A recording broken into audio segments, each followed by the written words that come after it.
Peace was just a whisker away, and the tigers paused. Now, this posed quite a challenge to all the parties at war in Sri Lanka. Hello everyone, my name is Shagun and today we are here to discuss some amazing excerpts from this very amazing and stunning book, The Tiger's Paws, written by Swami Virupaksha. Before we start the conversation, I would like to tell you all that Swamiji is the Art of Living faculty. He has worked not just in India but in all over the world. He has been traveling to Sri Lanka to start with, and he was there for 9 years expounding the Art of Living courses and Gurudev's visit. Swamiji, before I start the conversation, I want to really know that, in Sri Lanka, it was the war waging for if I'm not mistaken, 26 years. And, people were fleeing from the country, like they were vacating the place. And Gurudev asked you to go there. So why to go on like a war zone? Life itself is a war, isn't it? Yeah. We have conflict with our relatives, sometimes we have conflict with our own family members, we have conflict with our neighbors sometimes, we have conflict with your boss sometimes, isn't it? So, if you look at life as a war, from that point of view, I didn't really feel that I was walking into a war zone. This was as early as 2004 December when the tsunami happened and it hit a large part of Sri Lanka, coastal Sri Lanka and coastal India also. And that was the time Gurudev asked me to go and help out in the humanitarian initiatives in Sri Lanka. And during that period, from 2002 onwards till about 2006-07, there was a ceasefire agreement in place. There was a ceasefire agreement in place where this 26-year-long war was happening between the Tamils, the ethnic Tamils, and they were, you had the LTTE, the Liberation Tigers of Tamil, Eelam, what they were popularly known as, and this war was between them and the Sinhalese Sri Lankan government. Yeah? So the war was largely on ethnic lines. And to some extent on linguistic lines also.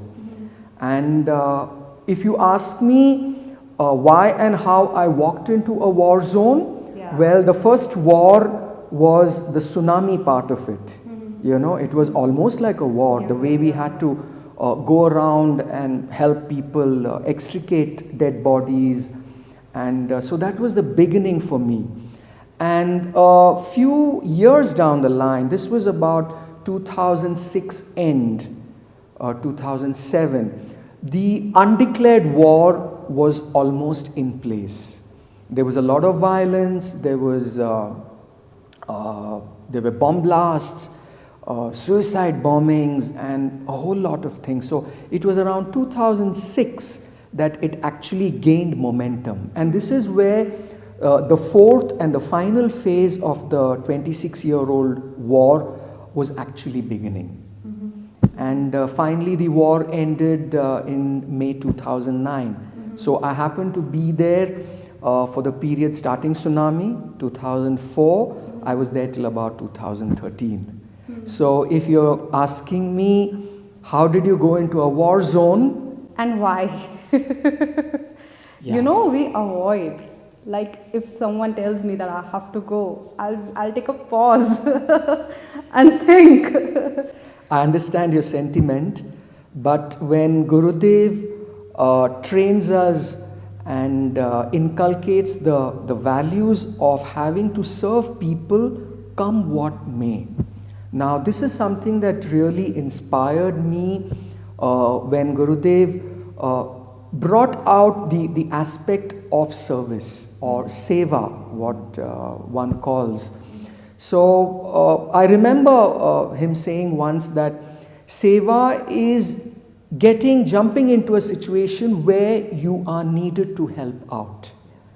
And I remember also once when he said that in the context of the war in Sri Lanka, when he said that if your neighbor's house is burning, you don't simply sit and watch. Wow, so true. Now that for me was quite a trigger. So at the end of December 2004, when he called me up from Germany and said, go to Sri Lanka, within 24 hours I packed my bag and I left for that country. No second thought. Absolutely no. Wow, wow. Swamiji, it is very easy to wage a war, but to wage peace, it takes a lot of courage, it takes a lot of time sometimes. So tell us about that. How was it possible in Sri Lanka? Yeah. We had a team, and our director, Swami Sadyojata ji, was also there with us. And we had a whole lot of Art of Living teachers and Art of Living volunteers who contributed to all the humanitarian initiatives during this period. And it still continues even today. So there was a team behind us. It was not me alone. And talking about the initiatives, how it was walking into a war, let me give you the background. Yeah. In fact, it was almost, I think, as early as the year 2000, when Gurudev was requested, was asked by people abroad, the Tamils abroad. Now the Tamils abroad are the people, largely they are the people who migrated from Sri Lanka when they went through the 1983 riots. Okay. The anti-Tamil riots in Sri Lanka was quite an unfortunate incident, and the fallout of that was thousands of people left the country and moved into India, and India was just about 35 kilometers away, the southern part of India in Tamil Nadu. So once they came in there, many people then moved on and migrated as refugees to Europe, to Canada, to the US. So the Tamil diaspora is what they are largely called even today, were spread in all these countries.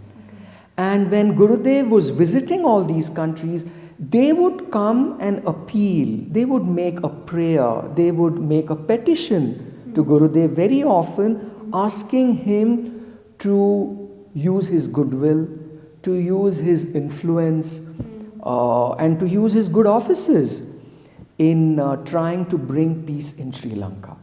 Okay. And that was the starting point. And from there on, then there were requests and an invitation from the Sri Lankan government also.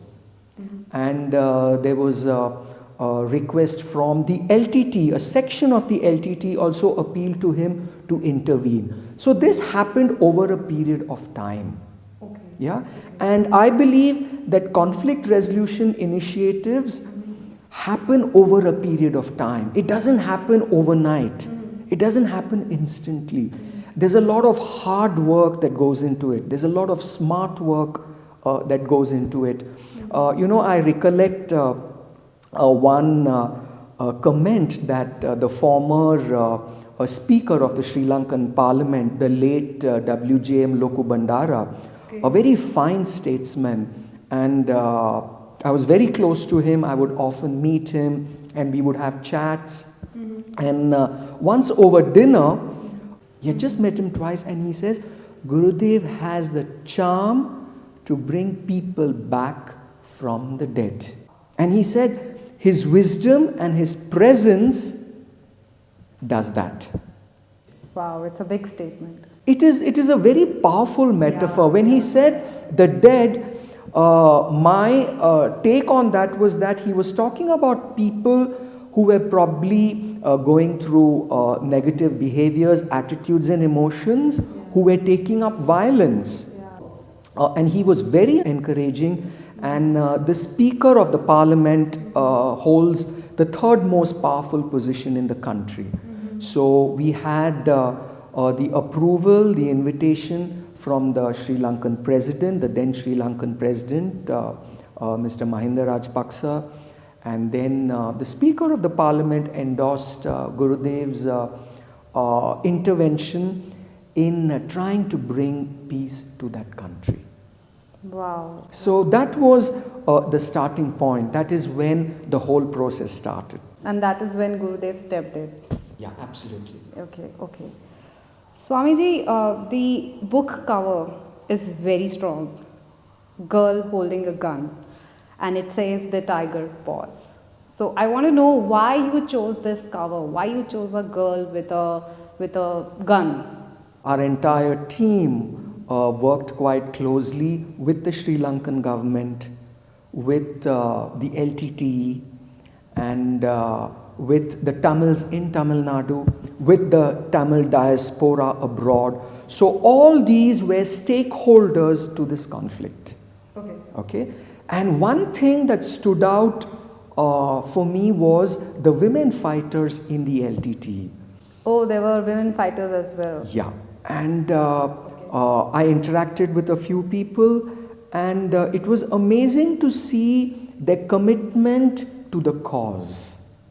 They were fighting for a particular cause because they felt that there was a lot of injustice done to them over the years. So when I spoke to one of the women fighters, I asked her, what is it that motivates you to join the LTT? What is it that motivated you? And she said, look, my earlier generation, my mother was a housewife.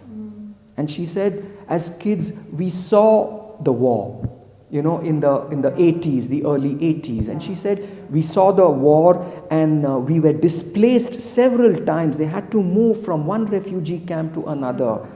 And they lost their education in the bargain. And she said that I didn't want to just be a homemaker. I didn't want to just be a housewife and just keep looking at the war happening. So the women fighters had their point of view. This girl specifically said, she said, I wanted to contribute to the dignity, the respect and the justice for the Tamils. And she said, I chose to join the LTTE to take up the gun and fight for a cause. Oh. Yeah. So the women fighters were very popular in the LTTE, the liberation movement of the Tamils. More of women fighters? Largely, yes, there were points in time largely where the spirit of the woman, you know, actually shined through very strongly in all the wars. In fact, there were 4 phases of this 26-year-old war, and the women were in the forefront. If only they had used this commitment, this energy in perhaps a non-violent way, maybe they would have tasted success. Yeah. Now, it was this that inspired me to place a woman fighter of the LTT on the book cover of The Tiger's Paws. Yeah. So is there any story you would like to share of any woman who was there, like whom you have spoken? What was she going through, or any such story if you have of any woman fighter? You know, in my 9 years, I lived 9 lifetimes there. Yeah, I'm sure. Okay, because living through a war, let me tell you, has not been easy for anyone. We had so many friends, Tamil, Sinhalese, Muslim, Christian friends in Sri Lanka. We had so many devotees, we had so many volunteers, we had so many well-wishers in Sri Lanka, and we lost quite a few of them in this war. And in this entire 9-year period, either in a bomb blast or an assassination, we lost a lot of people that we knew. When I say we, I'm talking of the Art of Living movement in Sri Lanka. Oh, the volunteers of the Art of Living. And the volunteers of the Art of Living. We really lost a lot of young, precious lives.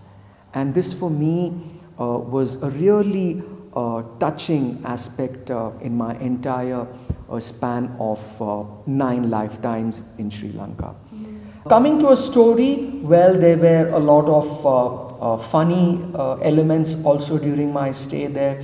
I still remember that once I was traveling from Colombo to Velavaya, which is in the southeast of Sri Lanka, where we have a children's home. Okay. And this was during the peak of the war, and there were very strict rules while traveling in the bus.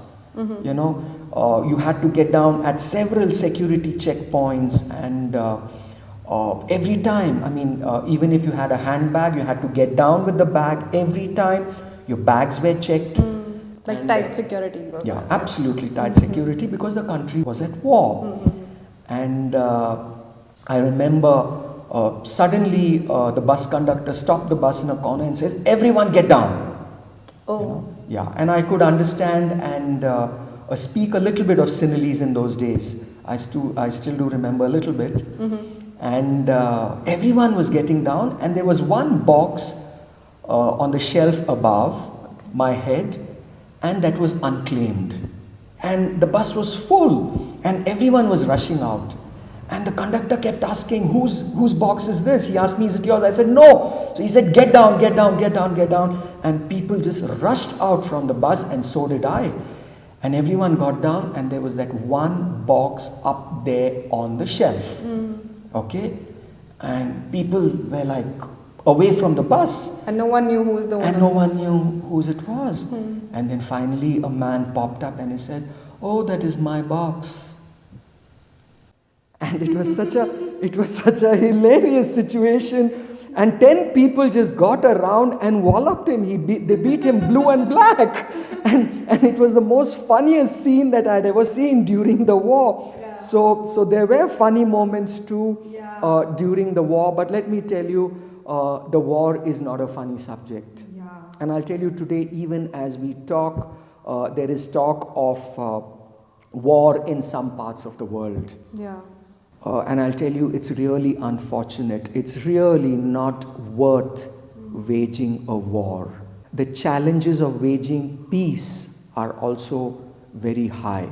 Yeah. And in my book, The Tiger's Paws, I have written about the challenges of waging peace also.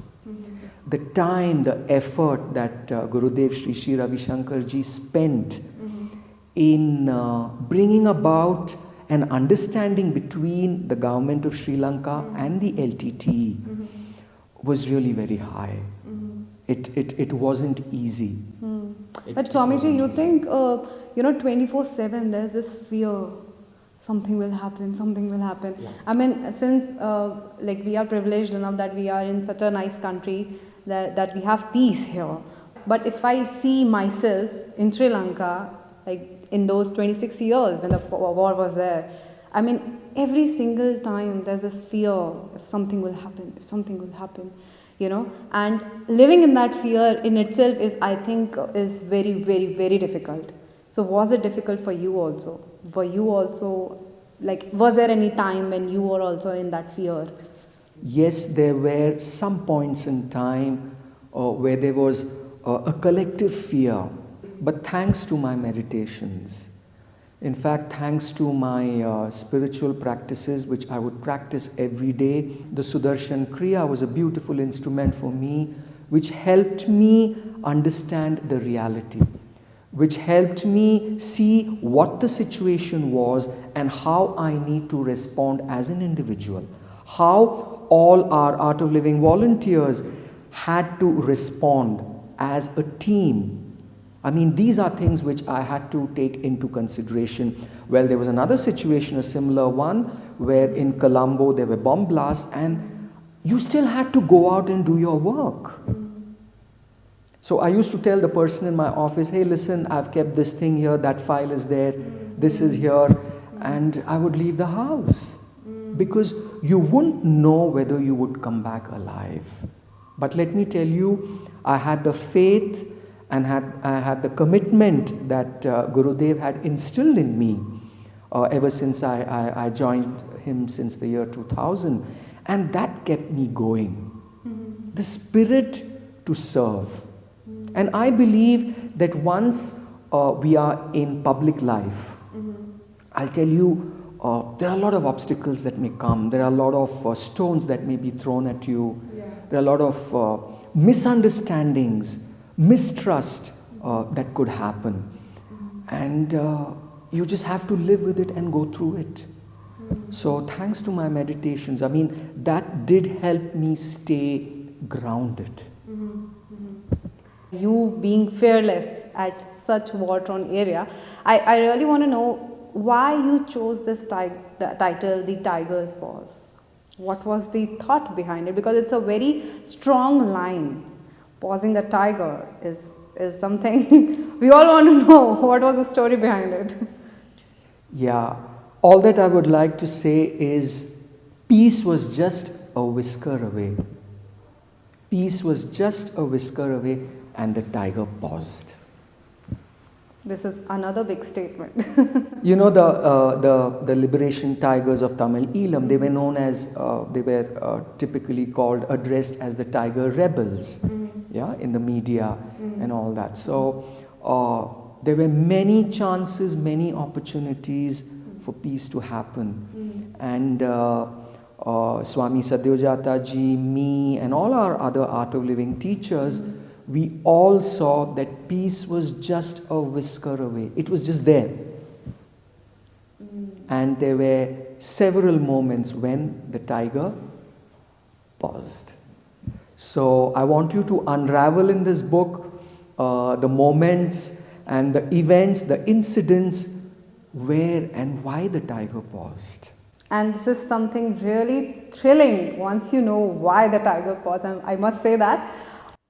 So, Swamiji, now I want to know, like you were there for 9 years, and I want to know how Art of Living courses helped people there to come out of the trauma that they went through. So, how was it? We all saw a whole lot of trauma and depression across the country. Across the country. And people were looking for something to give them relief. And here, when our Art of Living program was presented to people across the country, in the Sinhalese areas, in the Tamil areas, when all our teachers and volunteers went out there and explained to them about our Art of Living programs and what benefit the Sudarshan Kriya gives, I'll tell you, large sections of society came forward to learn, experience and practice this. And it really did go a very long way in helping people manage their emotions during the period of war. But people were welcoming, like they was it difficult to get them to the course? Not at all, not at all. Because see, when you're going through a tough time, I'll tell you, when you just give that finger of help to people, you know, it kind of soothes their soul. So when people experience this, when we started going out and giving the programs in areas like Jaffna, in Trincomalee, and many other places down south, in Gaul, Matara, Hambantota, and many other places, in fact, people started coming in large numbers to experience this. And the word of mouth was very strong, because once they had experienced peace of mind with the techniques that we offered in the programs, I mean, it got like fire. Yeah. So if you're asking me, how did people in that country take to our Art of Living programs, I would say extremely well, extremely well. They could experience peace. Yeah, and in fact, I remember even after the war, when the war concluded in May 2009, I stayed back there with a whole team of teachers, and we went into the refugee camps where there were about 3 lakh people, and we gave them the programs. And people who had lost one leg because of a landmine blast would also sit and do yogasanas. Wow. Can you imagine? Look at the commitment the people have, and look at the hope in the future that people had. And I would tell some of the participants who had survived with just one leg, saying that it's fine, you can sit comfortably and meditate, or you can, it's not necessary that you need to do this particular yogasana. They would say, no, we are fine, we want to do it. Just see the human spirit that is there within everyone. It's so amazing. The zest for life. Though they had lost the war, and the Tamil refugees in the camp, it was about 3 lakh people. And that scene was really, really very touching for all of us, and I have written about that also in the book. Swamiji, can you tell us more what can we read in this book? Should I tell you? Yeah, very excited to know. Should I reveal it? Please.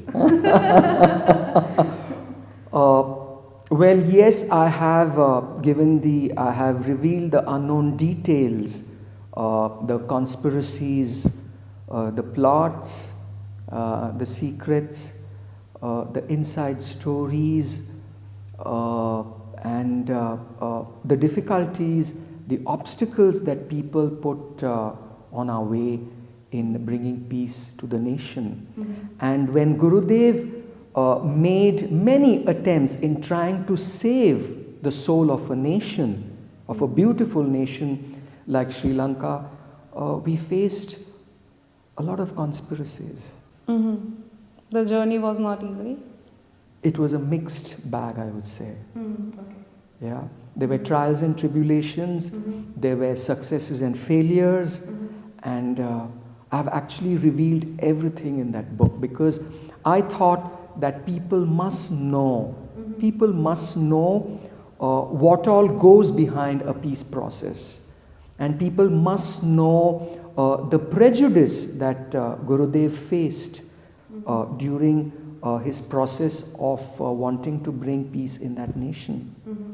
And there were several parties who had vested interests, and which is normal. But then when you look at a nation being ravaged like this by war, and that to our immediate neighbor, I think the guts and the gumption, the determination with which Gurudev walked into the war is something you must read. I must tell you, Gurudev risked his life and put everything at stake, wanting to bring peace in that island. I'm sure it is very, very, very difficult to go into a war zone and introduce peace there. But there's a lot to unfold on this beautiful book written by Swamiji, The Tiger's Paws. I hope you guys will quickly pre-book this book right away, only on Amazon, and unfold it quickly. Thank you so much, Swamiji, for giving us your time.